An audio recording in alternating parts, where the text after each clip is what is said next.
How's it going? I am so good. How are you? Good. Yeah, good. I had like a really good weekend. Oh, Yeah. good. I want to hear all about it. Yeah, you will in the commercial break. Nobody cares. They want to talk about you.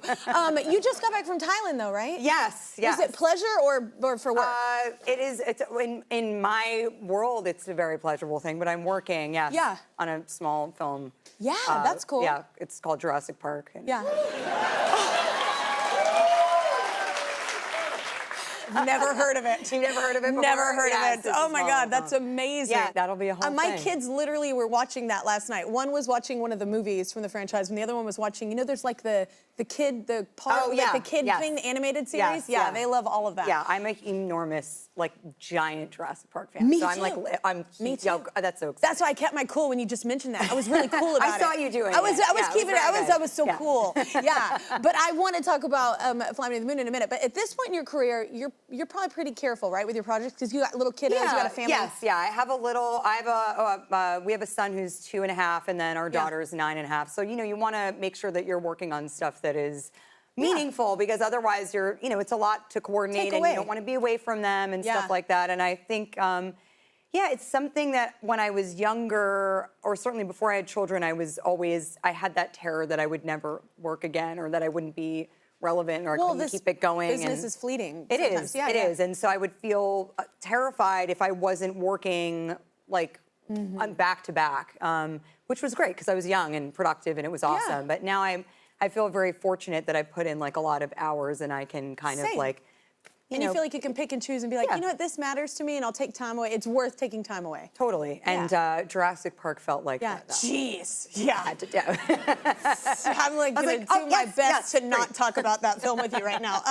So no, but you're keeping it together. I'm so cool. I'm so chill. So wait, since you were here last, this went the SNL viral skit. I had never heard of this woman. Oh, I didn't see it in person, and like, or while at the address, and then all of a sudden I saw yours. It was viral. You're talking about Katie Britt. Yeah. Oh my God, it was. Yeah. I have to talk about it because I literally saw you first. My friend sent me, and I was like, what is she? Obviously, this is like over the top. And then I watched her. And you were like, you underplayed it. You were thinking that I underplayed it. You are incredible. Because like, not all actors, I think the greatest actors, the ones that I love the most, are also comedians secretly. Like, they have great comedic timing. And you have such amazing, not only like comedic timing, but your physical comedy, like how you were matching her like physically. Yeah, it was. It's hilarious. Thank you. I think Colin like woke up on Thursday, and they had just done the Republican response, and so he was watching, and he was like, oh, do you think? He's like, could you play this person? I was like, what? Just like, and then on Saturday night you're doing it live, and so. Do you get amped at the live thing? Yeah, totally. I do too. Oh I love the rush of it. It's such a huge rush, and I mean, you're doing live comedy. It's just, there's no show like SNL. Yeah. It should be impossible. It feels impossible when you're doing it, and then it's because of that energy though that makes it so magical. It absolutely does, and the production is so incredible. Everybody that works there they're like magicians. It's amazing what they can pull together in 24 hours. I know, it's a lot of work. You were hilarious. Thank you. I was like, oh my God, if I could not love you more. Like, it's so funny. Well, Colin Jost, Scarlett's husband, and Michael Che, they also do their joke swap on SNL every season. And I want to know, okay, so Michael usually writes one for Colin about Scarlett. Here's this year's. Oh God. Oh God. ChatGPT has released a new voice assistant feature inspired by Scarlett Johansson's AI character in Her, which I've never bothered to watch because without that body, what's the point of listening? Is he really? First of all, I love that they do this, and they just have to read it like Ron Burgundy from not Talladega Nights, from Anchorman.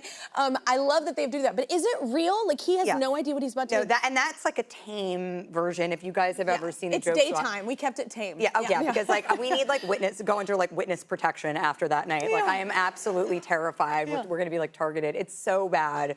I black out for that period of the night. I actually don't remember it. I was just, as soon as the picture came up, I was like, ah! I love that it's live, though. Oh my God, and he it's just has to say it. It is brutal. It is brutal. I feel like every year it gets worse. It's just It's also terrible. brilliant. Yeah, it's painful. I mean, I really do. I actually don't remember that segment. I fully blacked out. And they do it at Christmas too. It's like a little gift to each other. It's in theaters tomorrow. I loved the movie. Thank you. I love your character. Thank you. But for everybody else, I love what you. I mean, you're gonna describe it, but I love that you took, like, there's a lot of conspiracy about landing on the moon and, like, did we or was it taped or whatever, and I love that the movie takes that exists in the world and makes this whole beautiful movie about it. I love it. Thank you. Thank you so much. So yeah, it was based on an original idea, and Rose Gilroy wrote the script, and she's incredibly talented.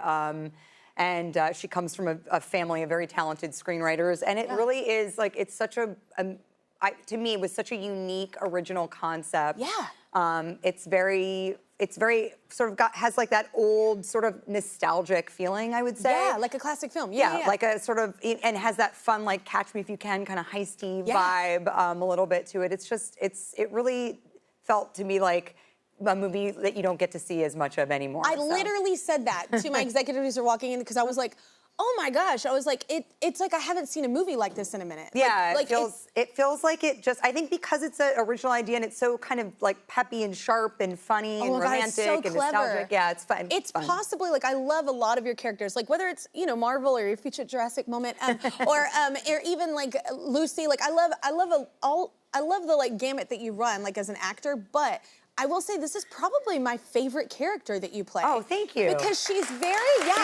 she's very clever, she's quick-witted, she's a survivor, and very sexy. Like, even with her, like, her outfit, I love like the wardrobe, the hair, everything. It's all a thing, like back in the 60s. But then I also love that, like, you did such a great job at, like, the vulnerability of your character. Like, it's almost like you're finding out who you really are, like all the layers of you, like, while we're seeing it unfold. Yeah. Like with Channing Tatum's character. And I was just like, this is a really great film. I haven't seen a movie like this in a while. Anyway, I just loved the character. Yeah, she's a great character because she is a survivor and she's the sum of all of her parts. And it's really important, I think, you know, for me when I'm choosing different characters that I want to play, characters that have, you know, that are, again, a sum of all their parts, that have their shortcomings, and they also have lived a life up until that point and know, you know, what they want and what they need.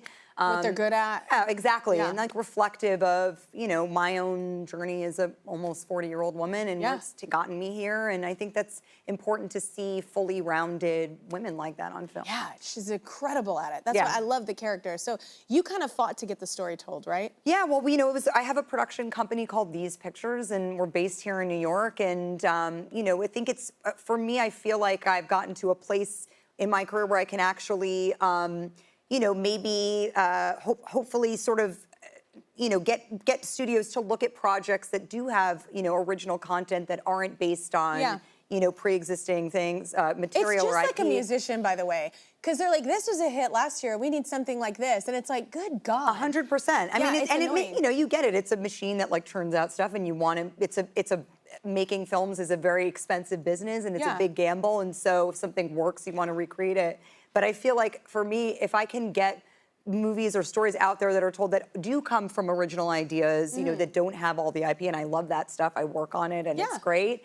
But to me, that feels like a real advantage that I can, you know, take. So I try to do it when I can. Good. So Lawrence Fishburne asked you kind of a memorable question when you were younger, right? Oh yes, I had the pleasure of working with Lawrence when I was 8, and we made a film called Just Cause together. And I remember we were on a plane going from one city to another. We were shooting in another location, and he was in the, you know, first class, and I was 8, so I was not. Yeah. And I remember coming up there and kind of visiting and whatever, and he stopped me and he said, "I have to ask you a question.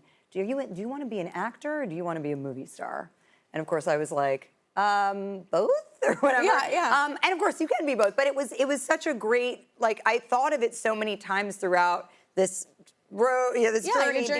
Because you really, you realize, oh, as I got older, I understood what's your intention here? Like, what are you working towards. And, you know, whatever goal is okay, but what is the goal? Yeah, what is the goal? Of course, absolutely. Non-judgmental about it, but where are you putting your energy into? And like, for me, it feels, I am always, you know, I feel like I have a job that I'm very fortunate that I love my job more now than I ever have. And because it's something that I'm curious about all the time and how to get better. And like, are you ever trying to, you know, I just had the pleasure of directing June's Squibb, and she's 94 years old, and she was saying, you know, my friends all asked me how I could still be doing this job, and she was like, because I'm still trying to figure it out, you know? Yeah. Still trying to get it right. And still love it. Yeah. Still passionate about it. That's right, yeah. Yeah, absolutely. Well, who are some of like your early inspirations, like acting? Oh gosh, I mean, when I was a little girl, I loved, my mom was a huge movie buff, so I loved all the like golden age of Hollywood movies. Like I loved Judy Garland. Yeah. I loved Natalie Wood. I loved Haley Mills. I loved all of those, like, you know, kind of young actors that, you know, from that time. Oh my God, I'm still trying to find that damn camp, like that Haley Mills, like Parent Trap. I'm just, yeah, like, where is that camp? I'm still, my kids are like, where is this camp? I'm like, I don't know. It's probably somewhere here. We moved near it. I don't know. But I can't find that camp. If you know where those camps exist, holler at your girl. Okay, so I've never said holla at your girl. Why? It felt uncomfortable coming out. Well, okay, so Spelling Bee with Lester Holt is next, and it's a game. There's Lester no segue. Holt, how exciting do you like that spelling? I love Lester Holt. And I do spelling. too. I know, he's the Yeah. best. I was just with him, we were at the White House Correspondents' Dinner, and he was at our table, and I was also very sort of like, now he's back here, and he can probably hear me say it, but I was very starstruck. So cool. Anyway, I'd love to spell with delivering him. bad news sometime. Yeah, there's no segue. Let's play a game. Okay, Fly Me to the Moon is in theaters tomorrow. Go see it, everybody. It's so good. And the Outset skincare line is available online and in stores.